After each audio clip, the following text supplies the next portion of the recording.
हाल ही में चीन के राष्ट्रपति शी जिनपिंग ने भारत को धमकी दी है कि प्रधानमंत्री मोदी को वास्तविकता का एहसास नहीं है और वे अपने पूर्व प्रधानमंत्री पंडित नेहरू जैसे चीन को गलत आंकने की गलती न करें, क्योंकि इसकी भारत को बहुत बड़ी कीमत चुकानी पड़ी थी। क्या यह बात पूरी तरह से सत्य और पारदर्शी जान पड़ती है? हम अपने आप से सवाल कर सकते हैं कि क्या मोदी जी भी नेहरू जी की तरह गलती कर रहे हैं या कि दुनिया 1962 तक ही रुकी हुई है? क्या बात है कि दलाई लामा जैसा धार्मिक नेता अभी भी कहते हैं कि भारत को चीन की धमकियों से डरने की ज़रूरत नहीं है, क्योंकि भारत चीन की ताकत शक्ति को कम करके नहीं आंक रहा है। इतिहासकारों का कहना है कि इस बार भारत नहीं, चीन भारत को कम करके आंक रहा है और वास्तव में अगर भारत चीन का पूर्णकालीन युद्ध होता है तो इस लड़ाई में चीन को भारत से ज़्यादा नुकसान उठाना पड़ेगा। चीन का भारत की तुलना में कई गुना अधिक नुकसान होगा और अगर ऐसा ना होता है तो चीन भारत पर हमला करने से इतना नहीं झिझकता। भारत पर हमला करने से पहले चीन को सैकड़ों बार सोचना पड़ेगा, क्योंकि चीन कोई ऐसा देश नहीं है जिसकी कोई समस्याएं नहीं हो।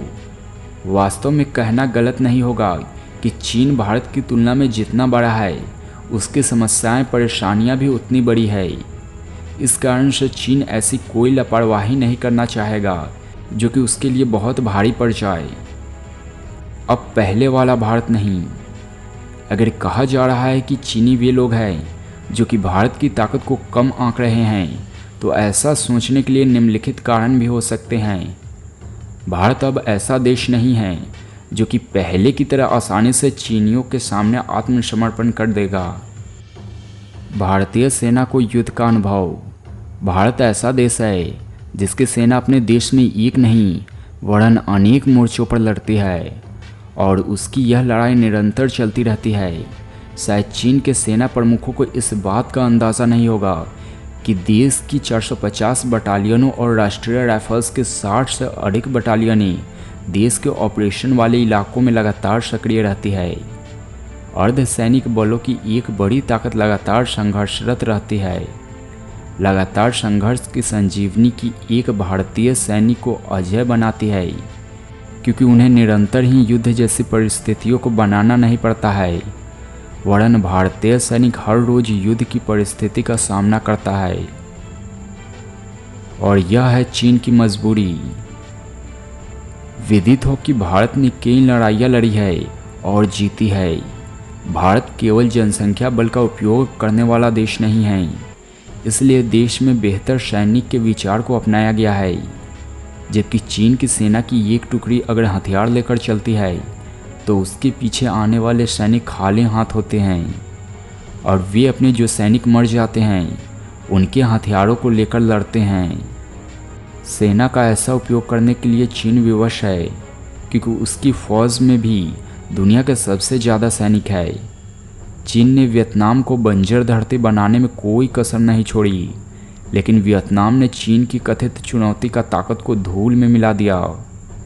वियतनाम दुनिया का एक ऐसा देश है जिसने चीन को उसकी सही औकात दिखाने में कोई कसर नहीं छोड़ी। अशांत तिब्बत से भारत को फ़ायदा। इसी तरह चीन ने भारत पर बहुत बड़ी सेना के साथ 1962 में हमला किया था, लेकिन तब भी तिब्बत में लोगों के असंतोष और विद्रोह को देखते हुए चीन उस समय भारत से हार जाता। लेकिन हमारे देश के आत्ममुग्ध प्रधानमंत्री नेहरू और उनके सलाहकारों ने तिब्बत में कोई हस्तक्षेप न करने की नीति अपनाई, क्योंकि तब हिंदी चीनी भाई भाई थे। लेकिन इसी भाई ने पीठ में छुरा घोंपने में कोई परहेज नहीं किया, जबकि हमें मालूम होना चाहिए 1962 के युद्ध में भाग लेने वाले भारतीय सैनिक के पास अच्छे जूते भी नहीं थे।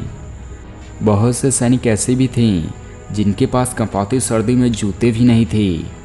विदित हो कि चीन में तिब्बत के अलावा देश के कई अन्य राज्यों में भारी अशांति थी, लेकिन नेहरू जी को इससे कोई मतलब नहीं था, क्योंकि वे तो विश्व में शांति दूत बनकर पैदा हुए थे।